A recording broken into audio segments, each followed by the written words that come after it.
Hello everyone, welcome to Neomentor's Daily Contemporary Issues. So, ee roju contemporary issues lo bhaganga మొదటిది fame 3 పథకం. Fame 3 అంటే మరి 1 2 కూడా ఉండాలి కదా. భారతదేశంలో ఎలక్ట్రిక్ వెహికల్స్ మొబిలిటీని పెంచేందుకు గాను భారత ప్రభుత్వం అనేక కార్యక్రమాలు చేస్తుంది. అందులో very important and especially significant for the examination ఈ ఫేమ్ ప్రోగ్రామ్. ఈ ఫేమ్ ఆల్రెడీ 1-2 ఫేజెస్ అయిపోయాయి. కానీ కొత్తగా భారతదేశంలో ఈ విద్యుత్ వాహనాలు పెంచేందుకు గాను ఈ ఫేమ్ 3 అనేటటువంటి దాన్ని తీసుకొస్తున్నారు.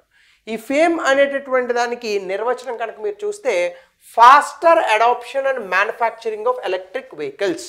Faster adoption and manufacturing of electric vehicles. కొన్నిసార్లు ఎబ్రివేషన్స్ కూడా ఎగ్జామినేషన్లో అడగచ్చు, so you can't ignore it. అలాగే భారతదేశం మీ అందరికీ తెలుసు, ఈ మధ్యకాలంలో ఎలక్ట్రిక్ వెహికల్స్ ఎకోసిస్టమ్ అనేటటువంటి దాన్ని చాలా విపరీతంగా పెంచుతున్నారు. దీనికి సంబంధించే prime minister electric drive revolution in innovative vehicle enhancement, PM E drive, ఈ స్కీమ్ పేరు PM E drive. PM E drive అంటే ఏంటి?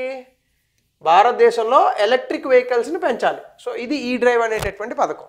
దీనికి ఏప్రిల్ 2024 నుంచి మార్చి 2026 అంటే 2 ఆర్థిక సంవత్సరాలకు 10,900 కోట్లు భారతదేశంలో ఎలక్ట్రిక్ వెహికల్స్ మొబిలిటీని పెంచడానికి, అలాగే భారతదేశంలో మనం పెట్రోల్, డీజిల్ ఇలాంటి ఫాజిల్ ఫ్యూయల్స్, శిలాజ ఇంధనాల మీద ఆధారపడడం తగ్గించడానికి ఈ పిఎం ఈ డ్రైవ్ అనేటటువంటి పథకాన్ని కూడా తీసుకొచ్చారు. అయితే ఇందులోనే మనకి ఫేమ్ అనేటటువంటి పథకం మొదటి దశ 2015 నుంచి 2020కి కంప్లీట్ చేశారు. అప్పుడు దీనికి 900 కోట్ల రూపాయలు ప్రకటించారు. ఇది దాదాపు దేశంలో 2,78,000 ఎలక్ట్రిక్ వాహనాలు వచ్చేందుకు గాను ఎస్పెషల్గా ఇది హెల్ప్ చేసింది. అలాగే ఫేమ్ 2 పథకం 2020 నుంచి 2024 అప్పుడు 900 కోట్లతో పెట్టిన దాని తర్వాత 10,000 కోట్లకు దీన్ని పెంచారు. తర్వాత 11,500 కోట్లు చేశారు. ఇది దాదాపుగా 16 లక్షల ఎలక్ట్రిక్ వెహికల్స్ని మన దేశంలోకి తీసుకురావడానికి హెల్ప్ చేసిందనమాట.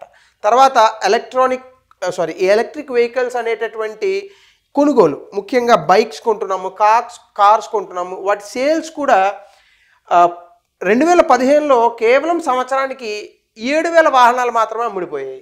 కానీ అలాంటిది ఫినాన్షియల్ ఇయర్ 2024 వచ్చేసేటటువంటి సమయానికి 15 లక్షల వాహనాలు అమ్ముడిపోయాయి. అంటే దాదాపుగా మీకు మొత్తం మనం కొనేటటువంటి వాహనాల్లో దాదాపు 7% ఈ యొక్క ఎలక్ట్రిక్ వాహనాలనే మనము అమ్ముతున్నాము, which is a very good thing. So ఈ 7% రేపొద్దున 14 అవుతుంది, 14, 28, 56 అయితే ఖచ్చితంగా మనము పొల్యూషన్ లెవెల్స్ని కూడా భారతదేశంలో తగ్గించవచ్చు. సో ఈ ఫేమ్ 3 అప్కమింగ్ వస్తుంది. ఇందులో ఏంటంటే ఇంకా రకరకాల వెహికల్స్ సిగ్మెంట్స్ని, అంటే ఇప్పుడు కేవలం డబల్ వీల్స్ వెహికల్స్, అలాగే కార్స్ 4 వీల్ వెహికల్స్ మాత్రమే ఉన్నాయి. ఇంకా నెక్స్ట్ బస్సులు, లారీలు ఇవి కూడా దిగుతారనమాట.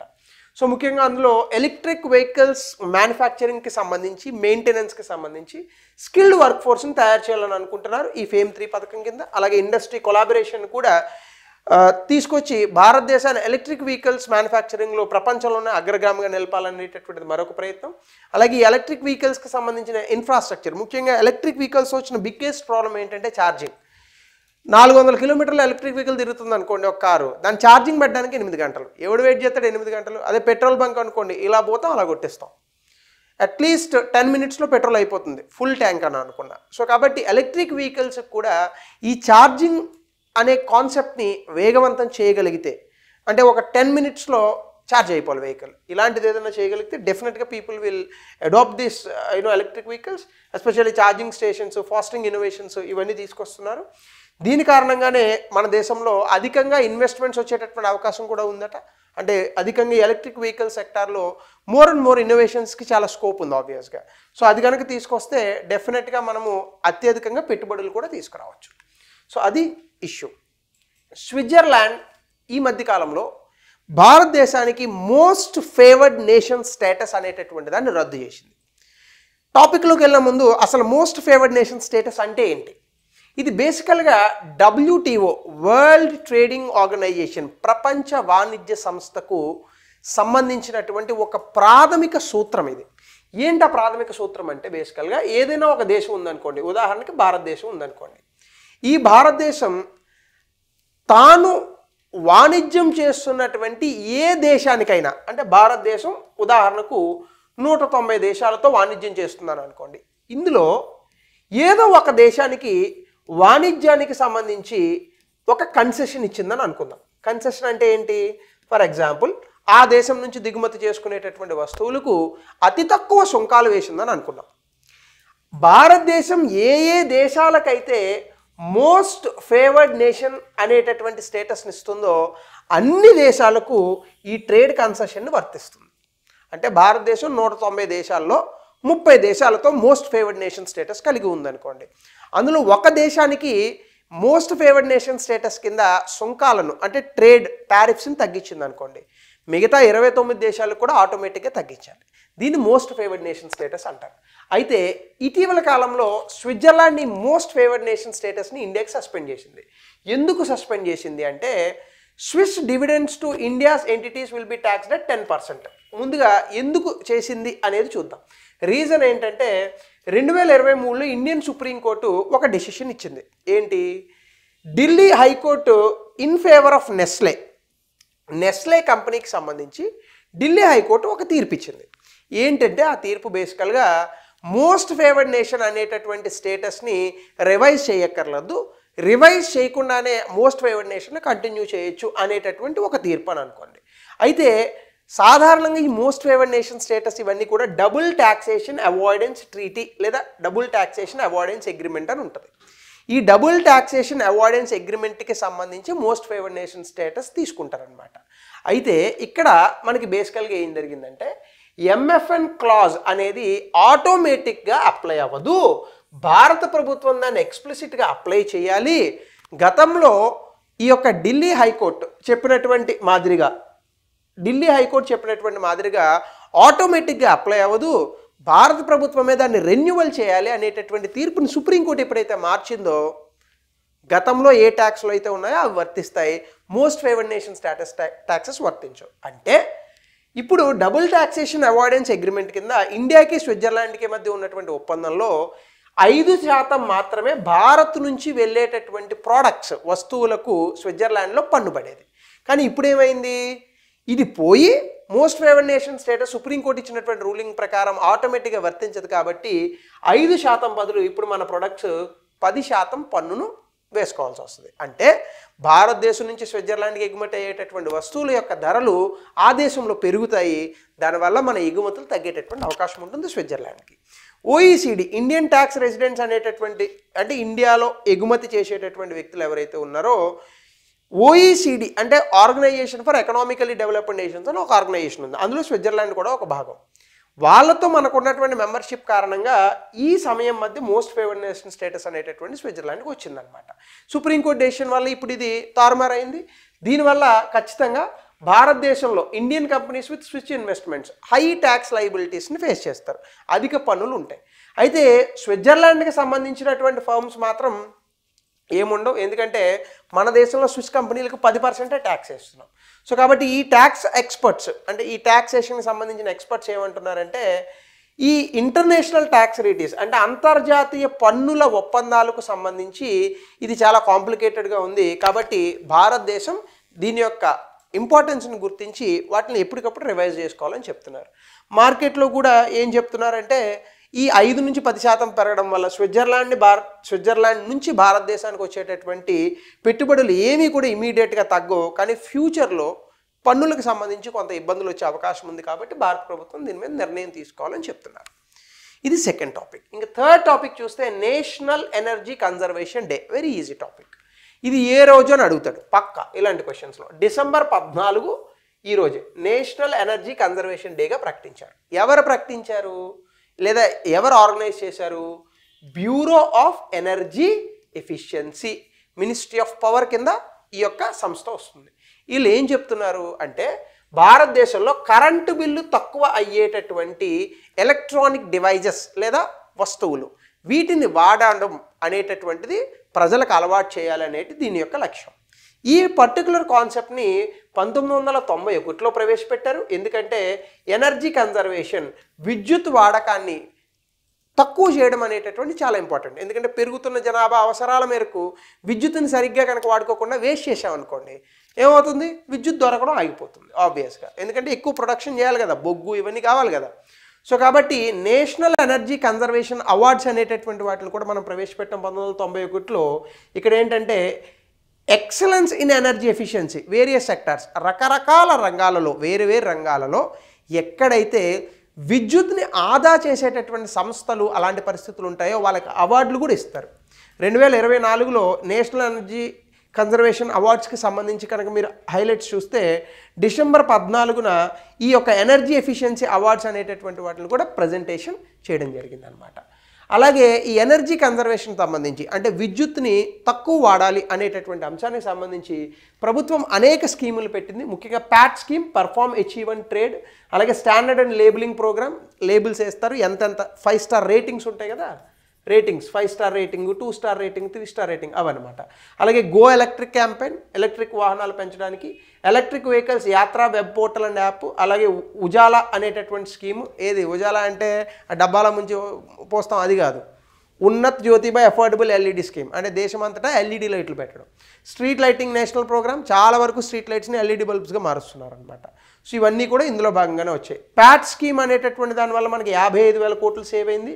అలాగే 110 మిలియన్ టన్నుల కార్బన్ డైఆక్సైడ్ని మనం దూరం చేయగలిగాం. ఉజాలా స్కీమ్ వల్ల 36 కోట్ల ఎల్ఈడి బల్బ్స్ని డిస్ట్రిబ్యూట్ చేశారు. 176 బిలియన్లు అంటే ఎంత, బిలియన్ అంటే 100 కోట్లు, అంటే 17,600 కోట్లుకి సంబంధించిన కిలోవాట్స్ ఎనర్జీని సేవ్ చేసాం మనం. అలాగే 70,000 కోట్లు బిల్స్ సేవ్ చేసాం. అలాగే స్ట్రీట్ లైటింగ్ నేషనల్ ప్రోగ్రాంలో 1,30,00,000 ఎల్ఈడి స్ట్రీట్ లైట్స్ని ఇన్స్టాల్ చేసాం. 800 కోట్లు కిలోవాట్ ఆ ఎనర్జీ అనేది సేవ్ అయింది. 60 లక్షల టన్నుల కార్బన్ డైఆక్సైడ్ని దూరం చేయగలిగాం. సో ఇవన్నీ మనం సాధించినటువంటి విజయాలు. సో ఖచ్చితంగా ఇలాంటివి very important for India energy requirements అనమాట. సో ఖచ్చితంగా ఈ డిసెంబర్ 14 డేట్ని అడిగే అవకాశం చాలా ఎక్కువగా ఉంది. So remember this as a question. అలాగే నెక్స్ట్ టాపిక్ మనం చూస్తే India science 13,500 defence contract with Hindustan aeronautical limited for Sukhoi 30 MKL air craft. మనకి సుఖోయ్ 30 ఎయిర్ క్రాఫ్ట్స్ ఉన్నాయి, రష్యా నుంచి దిగుమతి చేసుకుంటాం. అందులో ఒక వెరైటీయే ఈ సుఖోయ్ 30 మాక్ MKL అనేటటువంటి ఎయిర్ క్రాఫ్ట్. దీనికి డిఫెన్స్ మినిస్ట్రీ 13,500 కోట్లతో Hindustan aeronautical limited, one of the government public sector undertaking limited, public sector enterprise, యాక్చువల్గా ప్రభుత్వానికి సంబంధించినటువంటి కంపెనీ. ఈ ఎయిర్ క్రాఫ్ట్ని దాదాపుగా 12 సుఖోయ్ విమానాలను ఎక్విప్మెంట్తో సహా మన వాళ్ళు కొనబోతున్నారు. ఇవి భారతదేశానికి సంబంధించి అంటే సుఖోయ్ 30 విమానాలకు సుఖోయ్ 30 MKLకి తేడా ఏంటంటే సుఖోయ్ 30 రష్యా వాడు తయారు చేశాడు, మనకి కావాల్సిన రీతిలో ఇండియన్ వర్షన్ తయారు చేశాడు, అదే సుఖోయ్ 30 MKL అనమాట. సాధారణంగా మనం రష్యా నుంచి ఎక్కువ కొంటున్నాం సుఖోయ్ మిగ్ విమానాలు, ఇవన్నీ పాతకాలంలో. ఇప్పుడంటే రఫేలు ఇవన్నీ కూడా వస్తున్నాయి అనుకోండి. సో ఈ ఎక్విజిషన్ వల్ల మనకి ఏమవుతుందంటే India air force operational readiness అనేటటువంటిది విపరీతంగా పెరుగుతుంది. ఎందుకంటే భారత వాయుసేన చాలా important, especially when comes to war between India and China and India and Pakistan. దీనికి సంబంధించి 62.6% ఈ ఎయిర్ క్రాఫ్ట్లో వాడేటటువంటి కాంపోనెంట్స్ మన దేశంలోనే ఉత్పత్తి చేస్తారు. దీనివల్ల indigenous production capabilities of India when comes to the defence sector అనేటటువంటిది చాలా విపరీతంగా పెరుగుతుంది. అలాగే క్రిటికల్ పార్ట్స్ అండ్ సిస్టమ్స్ భారతదేశంలోనే డిజైన్ చేస్తారు, మ్యానుఫ్యాక్చరింగ్ చేస్తారు. సో రానున్న రోజుల్లో మనమే విమానాలు తయారు చేసుకుని ఆఫ్రికా లాంటి దేశాలకు అమ్ముకోవచ్చు. అలాగే ఫారెన్ సప్లైస్, విదేశాల మీద ఈ కాంపోనెంట్స్ కోసము, డిఫెన్స్ టెక్నాలజీ కోసము మనం డిపెండ్ అయ్యేటటువంటి పరిస్థితులు కూడా తగ్గుతాయి. So these are all good things for indigenous production of the defence components and products in this country. అలాగే ఎకనామిక్ స్టిమ్యులస్, దీనివల్ల చాలామందికి ఉద్యోగ అవకాశాలు వస్తాయి డిఫెన్స్ మ్యానుఫ్యాక్చరింగ్ సెక్టర్లో. అలాగే మనకు ఉన్నటువంటి సాంకేతికత పురోగతి అనేటటువంటిది వస్తుంది, లోకల్ ఎకనామీ పెరుగుతుంది. అలాగే డిఫెన్స్ కాంట్రాక్ట్కి సంబంధించి మన దేశంలోనే ఇండిజినస్ ప్రొడక్షన్ అనేటటువంటిది భవిష్యత్తులో జరుగుతుంది. అలాగే వేరే దేశాలతో కూడా కొలాబరేషన్స్ అనేటటువంటివి కుదిరితే at the same time Indian defence ecosystem అనేటటువంటిది విపరీతంగా ఎంకరేజ్ చేయబడుతుంది. సో ఇవన్నీ మనకి జరిగేటటువంటి పాజిటివ్స్. డెఫినెట్గా this is a very good initiative, but we should do it as fast as possible. ఇంకా next topic, India first nation to define green steel. Steel తెలుసు, green తెలుసు, రెండు కలిపి తెలియదు మనకి. సో ఏంటి గ్రీన్ స్టీల్? ఇది very important thing, especially when comes to the preliminary examination question. Green steel అంటే ఏంటంటే ఏ స్టీల్ అయితే 1 టన్నుకి 2.2 టన్నుల కార్బన్ డైఆక్సైడ్ను తక్కువగా రిలీజ్ చేస్తుందో, అంటే ఆల్రెడీ తయారు చేసినటువంటి స్టీల్ వల్ల వాతావరణంలో 2.2 టన్నుల కార్బన్ డైఆక్సైడ్ తక్కువ వస్తుందో దాన్నే గ్రీన్ స్టీల్ అని అంటారు. 5 స్టార్ గ్రీన్ స్టీల్ కనుక మనం తీసుకుంటే, అంటే 5 స్టార్ గ్రీన్ రేటింగ్ ఉన్నటువంటి స్టీల్ కనుక మనం తీసుకుంటే గ్రీన్ స్టీల్ ఇది 1 టన్నుకి 1.6 టన్నుల కార్బన్ డైఆక్సైడ్ని తక్కువగా రిలీజ్ చేస్తుందంట. అంటే కార్బన్ ఉద్గారాలను తక్కువ రిలీజ్ చేసేటటువంటి స్టీల్ని గ్రీన్ స్టీల్ అని అంటారు. ఒకటి 5 స్టార్ అయితే 1.6 టన్ తగ్గిస్తుంది CO2, 4 స్టార్ అయితే 1.6 to 2.0 టన్స్, 3 స్టార్ అయితే 2.2 to 2.2 turns, steel emitting 2.2 turns అనేటటువంటిది అసలు క్వాలిఫై అవ్వదు గ్రీన్ కింద అనమాట. సో తక్కువ టన్నుల ఆఫ్ కార్బన్ డైఆక్సైడ్ చేసే కొలది స్టార్ రేటింగ్ అనేటటువంటిది పెరుగుతుంది. ఇది మీరు గమనించాల్సినటువంటి అంశం. ఓకే, సో నెక్స్ట్ థింగ్ కనుక మనం చూస్తే ఇండియా స్టీల్ ఇండస్ట్రీ దాదాపుగా ఇప్పుడు యావరేజ్న CO2 emissions 2.6 tons per ton, అంటే 1 టన్నుకి 2.6 టన్నుల కార్బన్ డైఆక్సైడ్ని ఎక్కువగా ఉత్పత్తి చేస్తుంది. సాధారణంగా తక్కువగా ఉత్పత్తి చేస్తే మంచిది, తక్కువ ఉత్పత్తి చేస్తే దానికి 5 స్టార్ రేటింగ్ ఇచ్చారు. అందులో ఆశ్చర్యం ఏముంది? సో అలాగే 15,000 కోట్ల గ్రీన్ స్టీల్ మిషన్ని సస్టైనబుల్ స్టీల్ ప్రొడక్షన్ కోసం మనం చేస్తున్నాం. ఇది ప్రపంచంలో చేస్తున్నటువంటి మొట్టమొదటి దేశం మనం. గ్రీన్ స్టీల్ అనే దానికి డెఫినేషన్ ఇచ్చిన దేశం కూడా మనదే. So public procurement policy targets ఉంటాయి, ప్రభుత్వమే వీటిని కొనేటటువంటి పరిస్థితి. 37% అలొకేషన్ గ్రీన్ స్టీల్కి ఇచ్చారు, 30% అలొకేషన్ ఏమో అదర్ స్టీల్ ఆప్షన్స్కి మనం ఇవ్వడం జరిగింది. అంటే రానున్నటువంటి రోజుల్లో స్టీల్ ఉత్పత్తిలో కూడా పర్యావరణాన్ని పరిరక్షించేటటువంటి ఒక అంశాన్ని భారతదేశం ప్రవేశపెట్టింది. Many other countries will follow this initiative definitely for sure. అలాగే దీనికి సంబంధించి హైడ్రోజన్ అండ్ బయోకారిన్ స్టీల్ మేకింగ్లో ఈ అడాప్షన్, ఈ యొక్క సాంకేతికతలకు సంబంధించి సపోర్ట్ ఇస్తున్నారు. ఎస్టిమేటెడ్గా 2,70,000 కోట్ల వరకు ఈ గ్రీనర్ మెథడాలజీస్కి ఖర్చు అవుతుందని అనుకుంటున్నారు. ఇంటర్నేషనల్ ఏజెన్సీస్, అంతర్జాతీయ ఏజెన్సీల తాలూకా సపోర్ట్ కూడా తీసుకుంటున్నారు, especially from the world bank. So sustainable steel production అంటే సుస్థిరంగా స్టీల్ ఉత్పత్తిలో ప్రపంచంలో అగ్రగామిగా ఉండాలనేటటువంటి భారతదేశం యొక్క ముఖ్య ఉద్దేశం.